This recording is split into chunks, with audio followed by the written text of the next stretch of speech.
Éxodo en el capítulo 3, versículos 6, 15.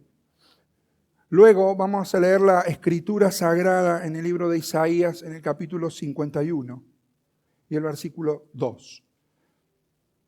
Luego vamos a leer Hechos capítulo 7, versículos 2 y 3. Para estas tres lecturas que comportan un arco de siglos, pero que dan testimonio del Dios de Abraham, yo voy a pedirte que te pongas de pie y vamos a leer la palabra poderosa del Señor en esta mañana. Gracias, hermano. Gracias.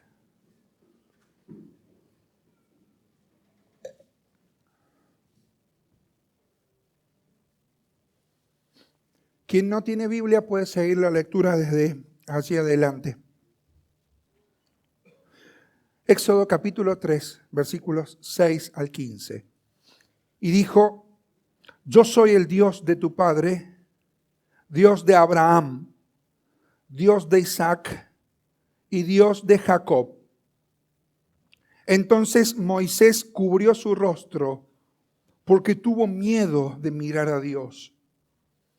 Además dijo Dios a Moisés: así dirás a los hijos de Israel: Jehová, Dios de Abraham, Dios de Isaac y Dios de Jacob, me ha enviado a vosotros.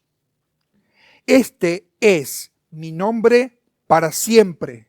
Este es mi nombre para siempre. Con él se me recordará por todos los siglos. Isaías capítulo 51, versículo 2.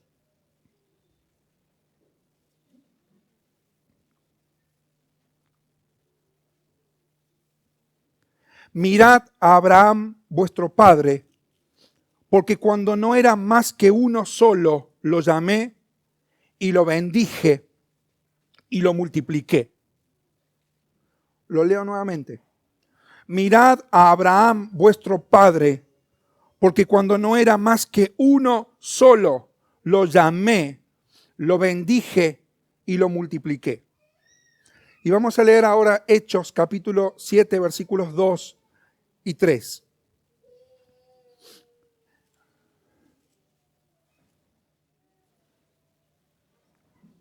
El Dios de la gloria apareció a nuestro padre Abraham, estando en Mesopotamia, antes que morase en Aram, y le dijo: sal de tu tierra y de tu parentela, y ven a la tierra que yo te mostraré. Que el Señor bendiga su palabra. Podemos tomar asiento. Como recién les dije, cada día hay cosas que pugnan en nuestro corazón por entrar. Muchas cosas buenas y malas. Y dejamos vivir en nuestro corazón las cosas que nosotros queremos que vivan allí. Y esas son las que generan, las que provocan en nosotros las cosas guardadas, las vivencias del reírnos, las vivencias del llorar, las vivencias de soñar, de esperar. ¿Por qué? Porque recordamos cosas que pasaron. Cuando recordamos cosas en el pasado nuestro, nos animamos a más, a dar pasos de fe, a seguir adelante, a dejar las comodidades. Moisés estaba enfrentando un desafío en este momento en Éxodo capítulo 3. El desafío que estaba enfrentando Moisés en este momento era el desafío de la liberación del pueblo de Egipto después de más de 400 años de esclavitud. Él tiene un desafío enfrente y Dios le da esta palabra. Él pregunta: ¿cómo yo voy a seguir adelante con los desafíos que voy a tener, que vos me estás poniendo, Señor? Y él le dijo: vos no te hagas problema, yo soy, va con vos.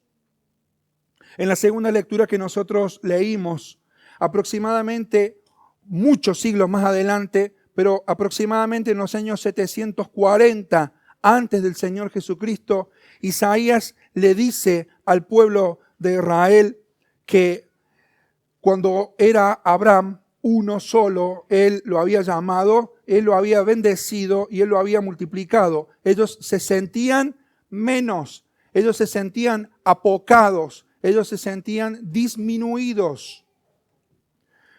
La tercera lectura que yo acabo de leer aquí es una lectura de prácticamente 700, casi 800 años después de la lectura de Isaías. Cuando ellos estaban disminuidos, Dios le dijo, recuerden a Abraham.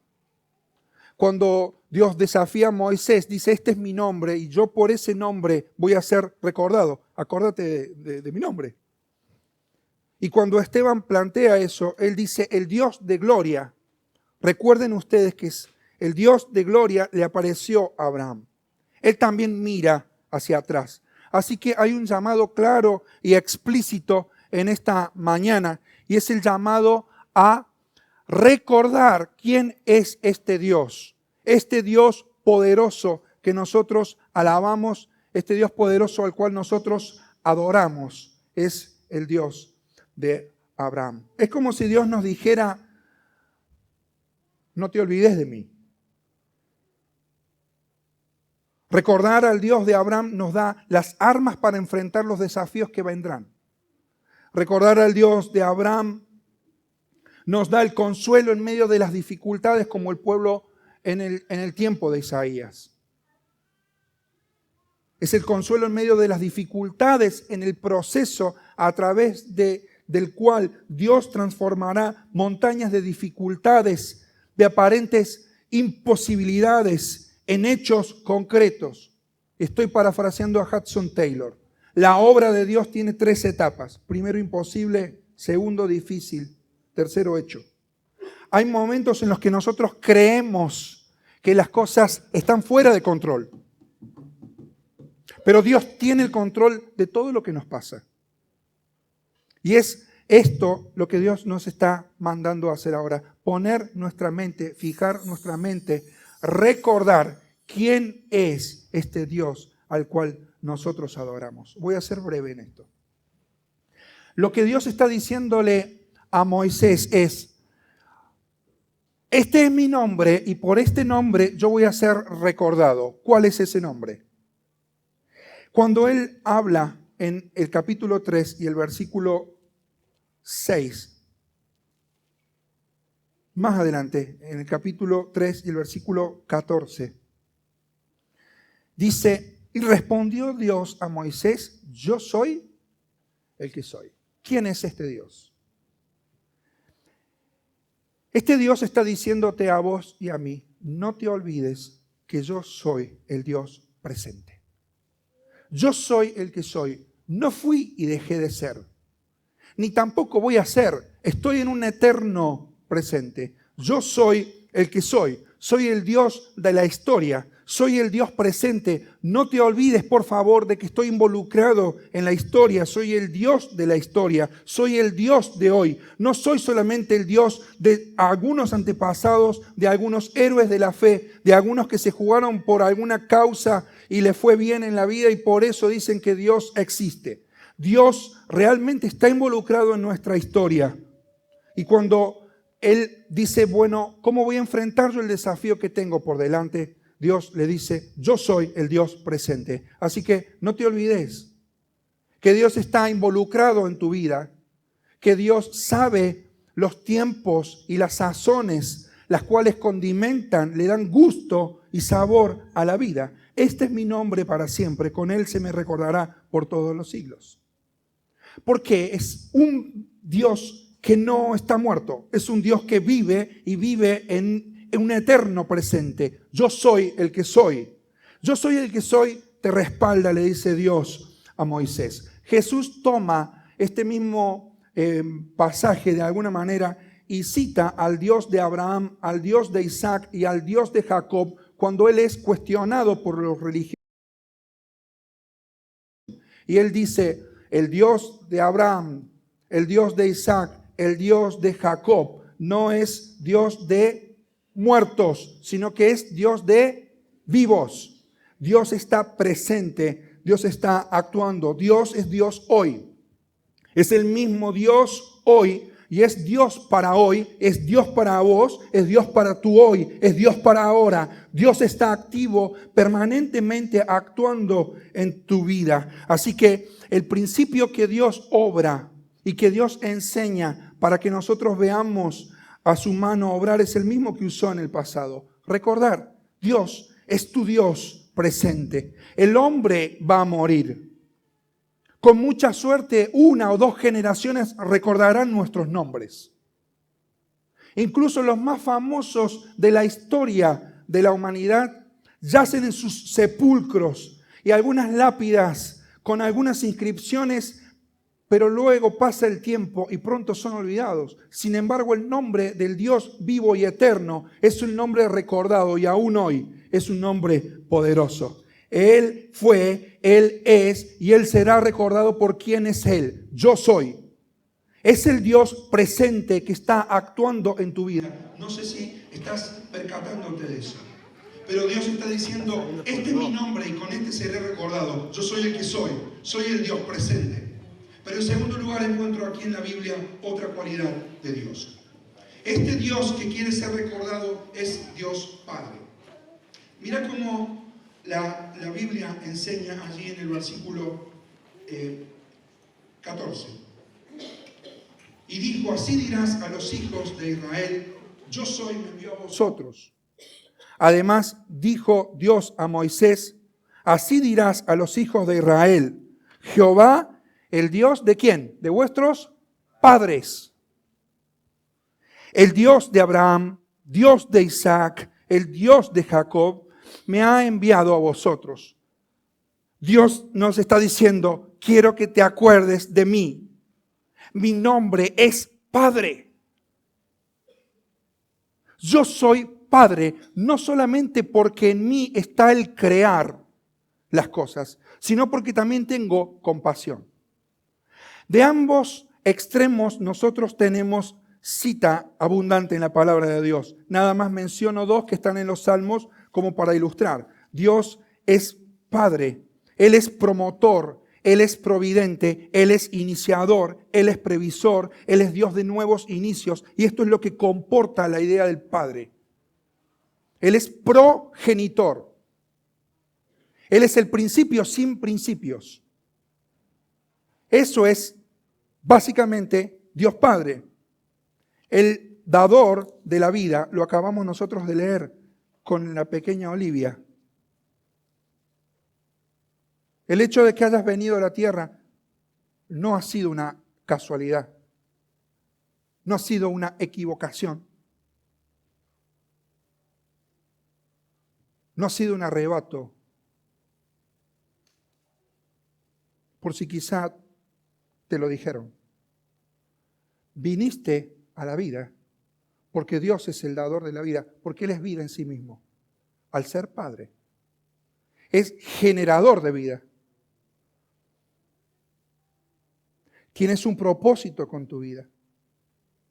Y David dice, tú formaste mis entrañas, tú me hiciste en el vientre de mi madre, te alabaré porque formidables, maravillosas son tus obras, estoy maravillado, mi alma lo sabe muy bien, no fue encubierto de ti mi cuerpo, bien que fui en lo oculto, fui formado y entretejido en lo más profundo de la tierra.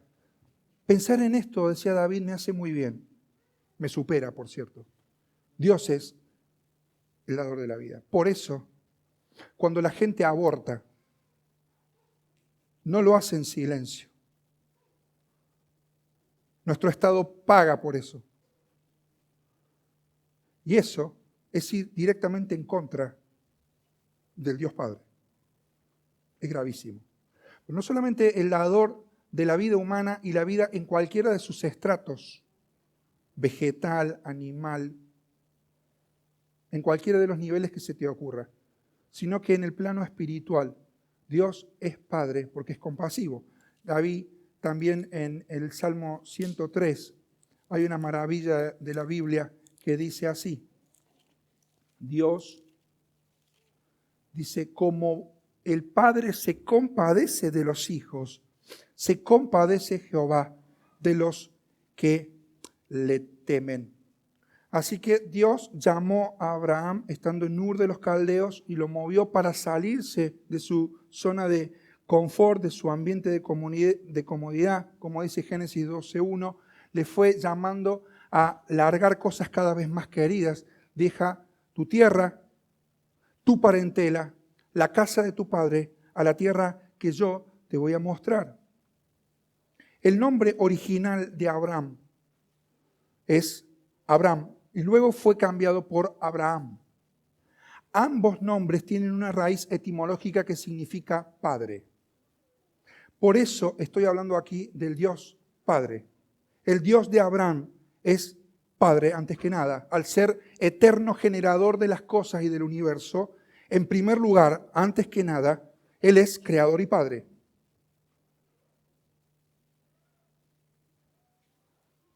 La raíz de la palabra Abraham y la palabra Abram es la palabra Abra.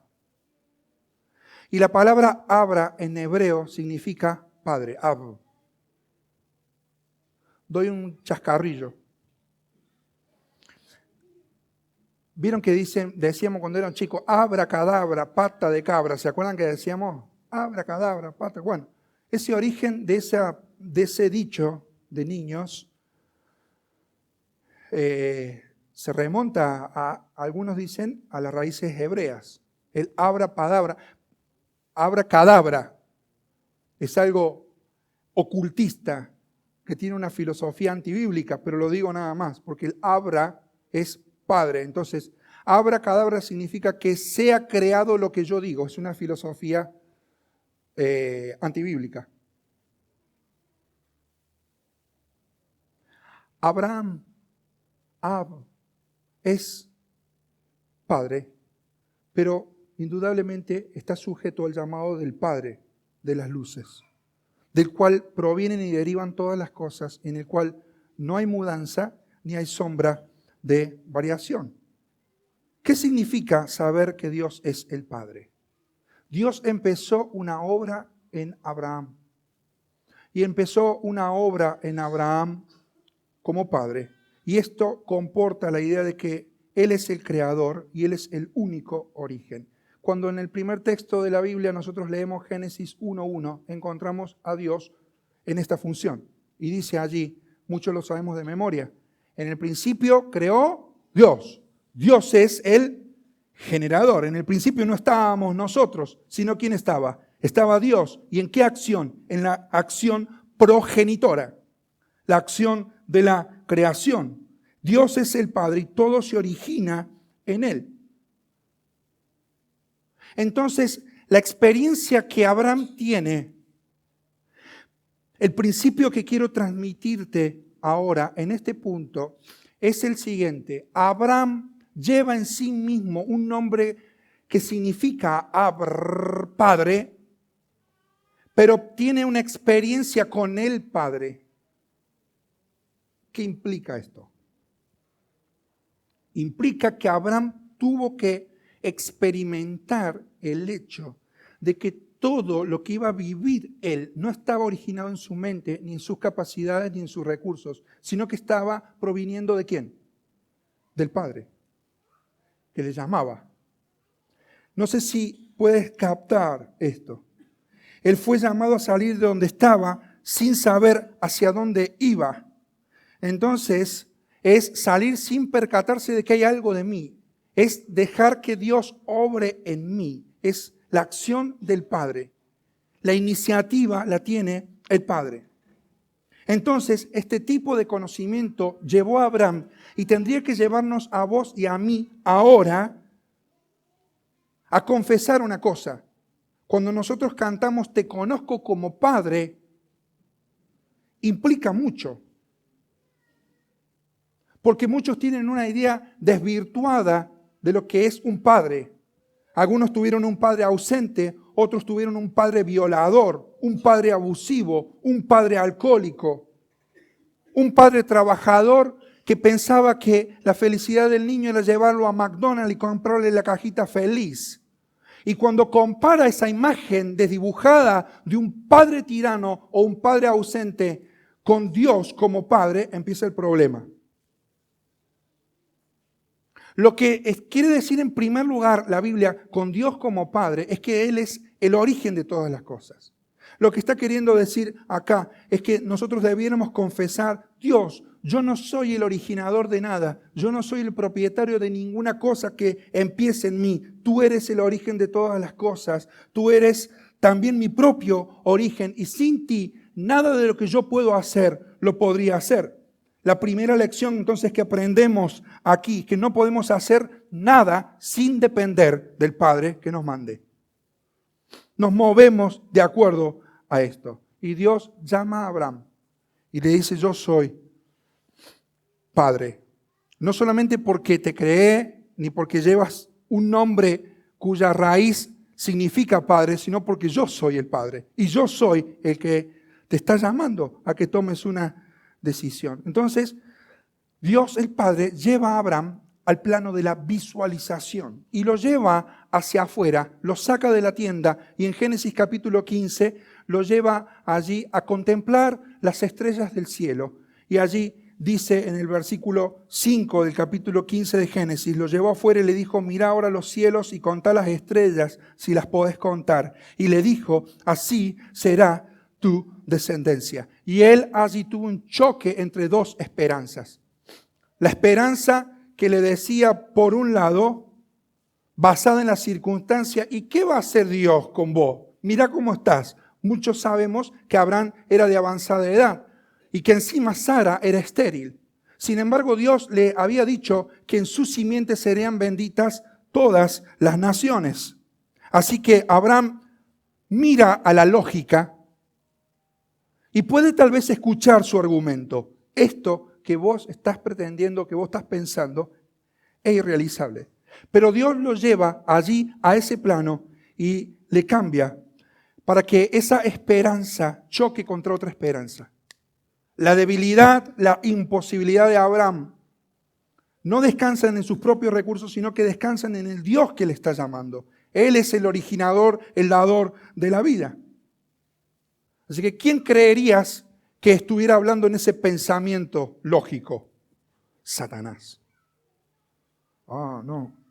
Sé realista, Abraham. Tenés que ser realista. ¿Cuál hombre a punto de morir con una mujer estéril puede pretender tener un hijo? Lo lógico es que te des por vencido. ¿Cómo enfrentó Abraham esta esperanza con otra esperanza? Él se fortaleció y no dudó en incredulidad y creyó que Dios era poderoso para cumplir todo aquello que había prometido. Y no aceptó que esa desesperanza lógica lo doblegara. Cuando encuentro en el Nuevo Testamento la palabra Abra o Abba, Abba es una etimología aramea derivada del hebreo que el Señor Jesucristo usa en los momentos de dificultad. Hago un breve paréntesis y después voy a ir volando por los otros puntitos antes de que nos vayamos a casa. Muchos mal entienden y mal pronuncian esto del Abba.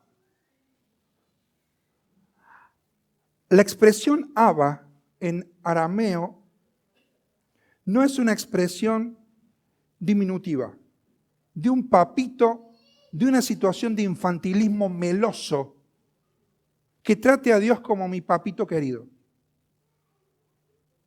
Dios es Padre. Lo que comporta fundamentalmente la palabra Abba sí es una expresión del corazón. Algunos al referirse a Dios lo tratan a Dios como no trataría ni siquiera a su padre terrenal. Y esto en la palabra de Dios no tiene lugar. Lo que comporta la palabra Abba es una expresión del corazón. Tú eres mi Padre, Señor. Desde lo profundo de mi corazón clamo a ti. Pero esta me trajo luz al leer de una persona que en un aeropuerto estaba escuchando el diálogo de un padre con su hijo. Y estos hablaban en inglés y en hebreo. Y resulta que el hijo se había portado mal. Entonces el padre lo agarró al hijo en el baño y lo estaba retando. Y le decía, te estás portando mal, Y cuando yo te llame la atención y te estés portando mal, me tienes que decir Abba. O sea, soy padre digno de respeto, soy tu padre que te va a entender, soy tu padre compasivo, pero soy un padre al cual mereces obediencia. Y esta situación es diametralmente opuesta a muchos de los tratamientos actuales acerca del Abba Padre. No es la expresión de un niño caprichoso. Es la expresión de un corazón que se somete al Dios que es Padre en obediencia. Padre, dice Abba, Padre, el Evangelio. Y 2 veces más dice la Escritura que nosotros por el Espíritu Santo somos hijos de Dios y podemos clamar al Dios como Abba. Porque Él entiende lo que yo sufro y lo que vos sufrís. Pero con el debido respeto al Señor. Es decirle, Señor, me someto y obedezco. ¿Se entiende? Cierro el paréntesis. No te olvides de que soy el Dios presente. No te olvides de que soy Dios Padre. 2 o 3 cositas más. No te olvides que soy un Dios personal. Dice la Escritura en Isaías capítulo 51 que a los apocados Isaías les dice, recuerden ustedes quién era ese Dios de la historia. Ese Dios es el Dios que se le apareció a Abraham allí en la antigüedad. Y en el capítulo 51 que acabamos nosotros de leer, dice, recuerden a vuestro padre Abraham y a Sara que os dio a luz. Porque cuando no era más que uno solo, lo llamé y lo bendije y lo multipliqué. Esta es la mente de Dios. La mente de Dios es una mente de expansión, no de mantenimiento solamente. Es una mente de multiplicación. Dios llamó a uno, a Abraham, y siendo ese llamado, y siendo ese aquel que obedeció al Padre sin saber hacia dónde iba, Hebreos capítulo 11, versículo 8, él le obedeció y se sometió por fe, y es este Abraham que fue llamado en su soledad. Y aquí quiero que pienses un minutito. ¿Cuál es el síntoma en el que puedes llegar a vivir o que tendrías que llevarte a pensar de que estás en la buena senda con respecto a Dios? Es esta. Es la senda de la soledad. Porque Dios llama a una persona, porque es un Dios personal. Cuando Abraham era uno, yo lo llamé. No puedes descansar en el llamado hacia otra persona. No puedes descansar con una fe prestada. Tienes que tomar la determinación ahora de escuchar al Padre, ese Padre que es personal y que te dice, tengo un propósito con tu vida, debes responderme ahora. Es un Dios personal. Cuando era uno solo yo lo llamé. Y decía un hermano que ya está con el Señor, Federico Meyer, decía así, y aunque parece que ningún ojo se fija en tus luchas, en tus protestas y esfuerzos de un espíritu solitario, obedecer a este Dios personal merece la simpatía de todo el cielo. Y antes de muchos se oirá un llamamiento como el que sobrecogió a Abraham como peregrino y abrió delante de sus pasos el camino para una maravillosa bendición. Cuando uno escucha al Dios personal y responde, Dios empieza a orar. Fíjate que él era uno solo, Dios lo llamó. Pero luego de que Dios lo llamó con un propósito a Abraham. Dijo también la Escritura, yo lo bendije y también no solamente lo bendije, sino que lo multipliqué. Ese es el Dios que yo creo, el Dios de Abraham.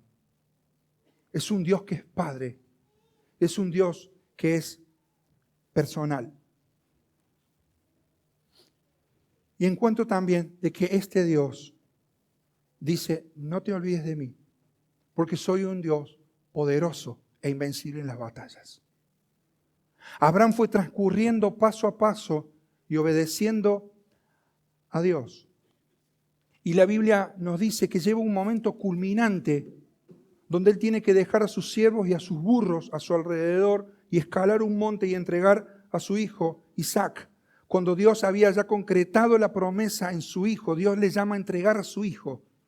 Y en un momento de suprema adoración, Abraham sube a aquellas colinas de la fe, de la entrega y de la adoración. Y en ese lugar él rinde a su hijo. Y Dios le para la mano. Dice, hasta acá nomás. Yo quería saber hasta dónde vos llegabas.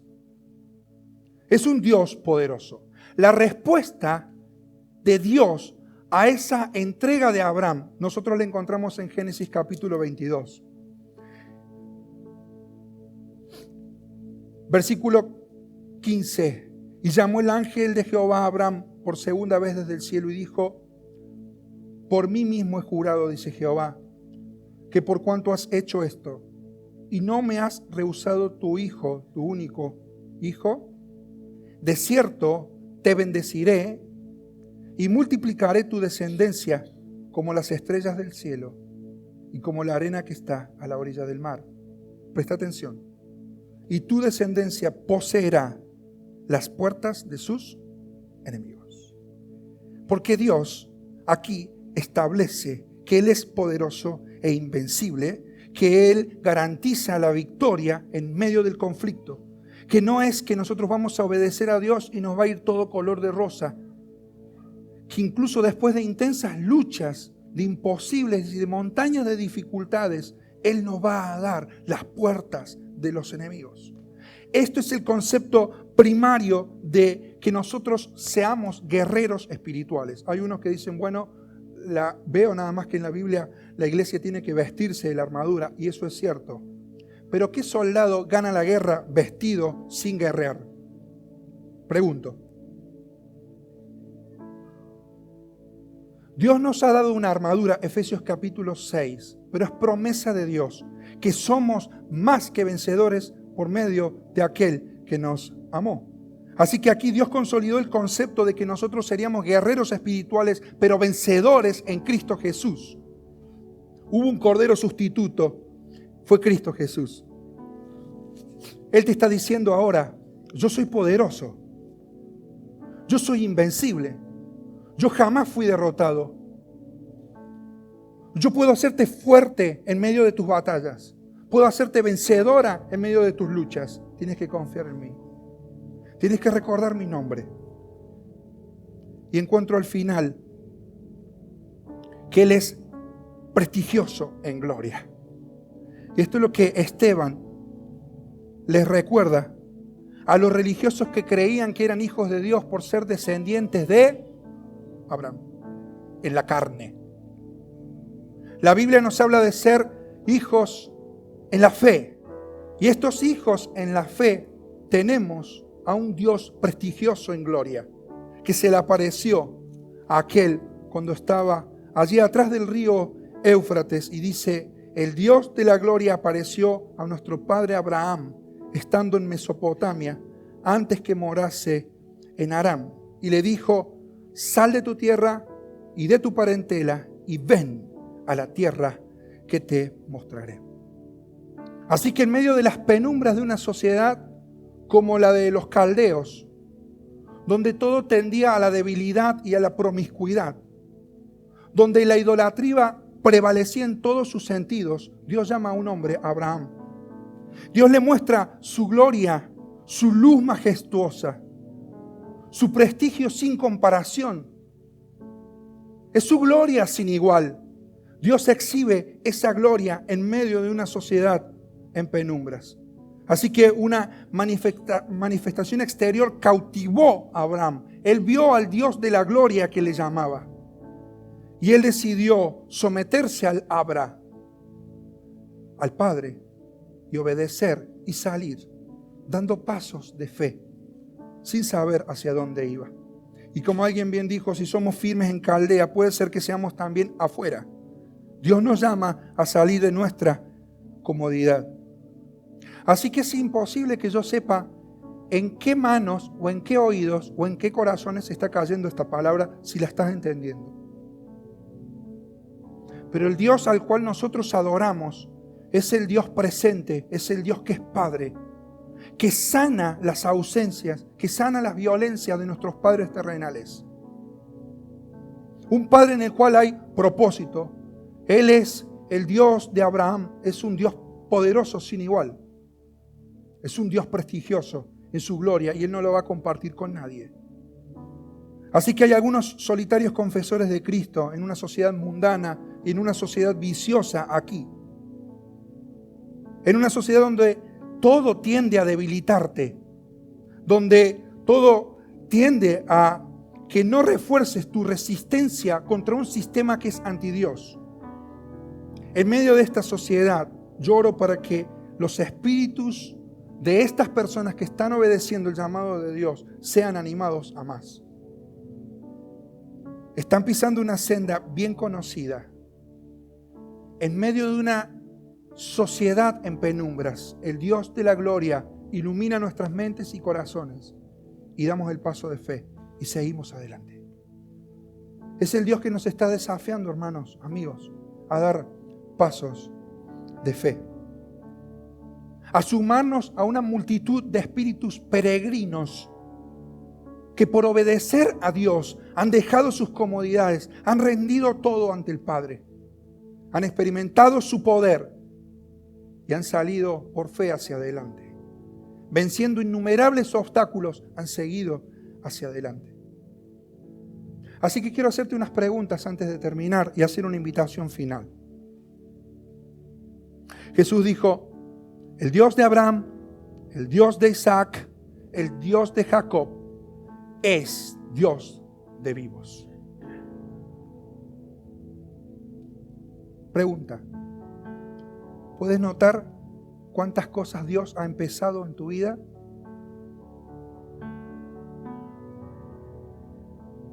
¿Puedes darte cuenta que muchas de las cosas que no has terminado en la vida o no has terminado en la vida son porque yo quise ser el inventor?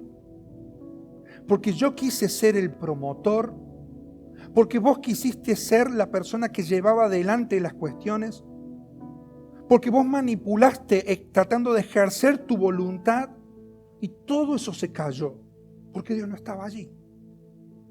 La gran respuesta a la desidia, la gran respuesta a la carencia de propósito que uno ve en muchos, incluso hijos de Dios, no tienen un propósito para vivir.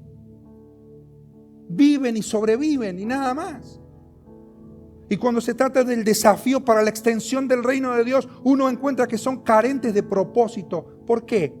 Porque falta una relación sana con el Dios Padre. Esto rompe la desidia, esto rompe la dejadez. Esto nos ayuda a decirle al Señor, Señor, yo no quiero dar ni un paso si vos como Padre no tomás la iniciativa y me decís que yo te obedezca. Pase lo que pase, me quedo. O pase lo que pase, voy. Pero yo te voy a obedecer si vos sos el que me mandas. Con este Padre poderoso, glorioso, no hay miedo que nos pueda vencer. Con este Padre que nosotros tenemos, con el Dios de Abraham, es esto digno de que demos un paso de fe y sigamos adelante. A ver cuáles son las cosas que estamos haciendo mal y decirle, Señor, no la quiero hacer más. Quiero que vos seas el que la origines en mí. Y dejar de yo intentar ser el inventor de mi propia vida. El constructor de mi vida, como una vez yo leí de una persona que falleció y dice, yo fui el que construyó mi vida. Así que en esta mañana quiero desafiarte a que puedas responder cuáles son las cosas que el Dios Padre ha iniciado en tu vida y que le puedas decir, Señor, acá estoy. Quiero que empeces una obra en mí. Quiero que la empeces, Señor. En Él hay destino. En Él hay identidad. En Él hay protección. En Él hay victoria. En el nombre del Dios de Abraham, que es Dios de vivos y no Dios de muertos, hay esperanza.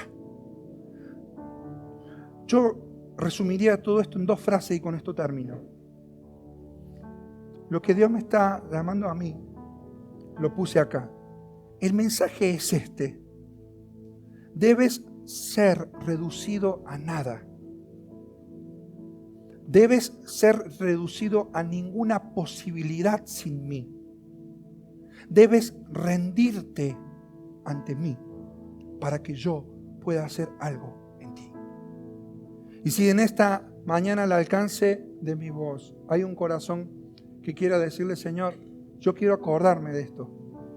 Quiero que pases por tu corazón a este Dios poderoso, a este Dios prestigioso, a este Dios que es Padre, a este Dios que es perdonador y compasivo, y le puedas dar gracias. Y decirle, Señor, como decía Corrie ten Boom, no tengo miedo de confiarle un futuro incierto o desconocido, si yo te conozco. ¿Pero por qué tenemos miedo de enfrentar los desafíos de fe?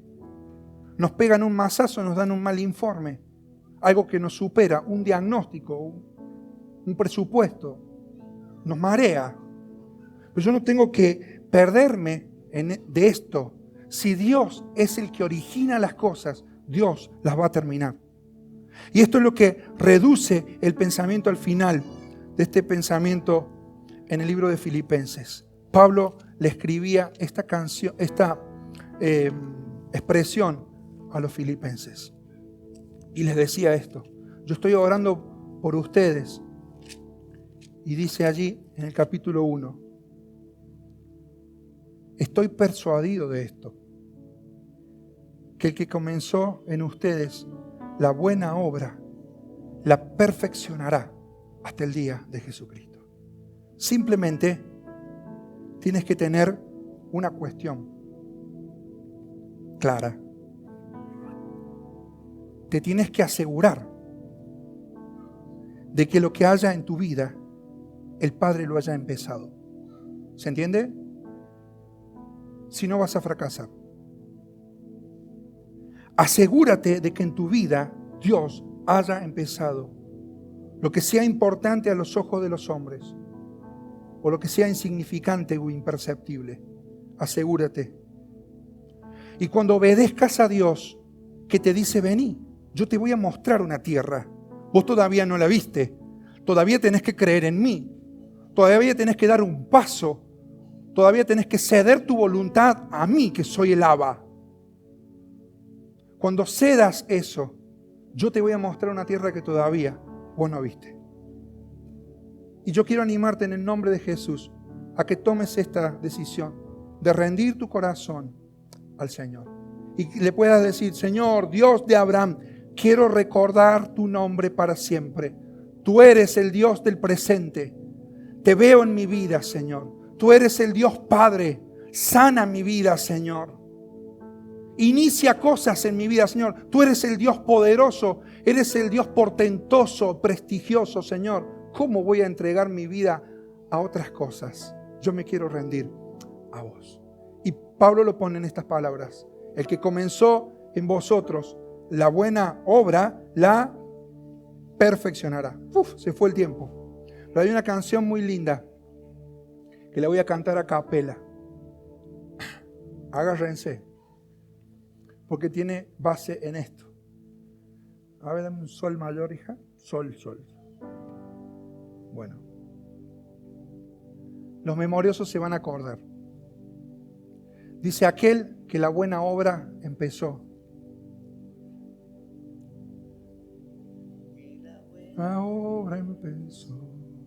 Aquel que la buena obra empezó, será fiel en completarla. Él es fiel en completarla. El que la comenzó será fiel en completarla en ti. Eso es todo. Después sigue. ¿Pero qué te parece si la cantamos? Los que la sepan, la cantan un poquito más fuerte. Los que no la saben la van aprendiendo, pero es esta sola parte nada más. Si aquel que la buena obra empezó, será fiel en completarla en vos. Asegúrate de que lo que hay en tu vida, Dios lo haya iniciado. Y si viniste en esta mañana derrotado, vencido, desorientado, desorientada, no te podés volver igual. Cuando vos obedeces al Padre de las luces, volvés por un camino que no es el mismo. Entonces le pegamos un patadón a la desidia, le pegamos un patadón a la duda, todo eso se va. Y plantamos la fe. ¿Sí? Entonces aquellos que no hayan tomado una decisión y que en esta mañana estén luchando contra eso, yo al final, ahora que vamos a orar, quiero pedirte que te vengas acá y que le digas a los consejeros, a las personas que van a estar, que querés que Dios empiece una nueva obra en tu vida. ¿Te animás? ¿Sí? Bueno, no te vayas como viniste. Deja que Dios haga una obra en tu vida como la hizo con Abraham. ¿Vamos? Vamos. Aquel que la buena obra empezó. Aquel que la buena obra empezó, será fiel en completarla. Él es fiel en completarla. El que la comenzó será fiel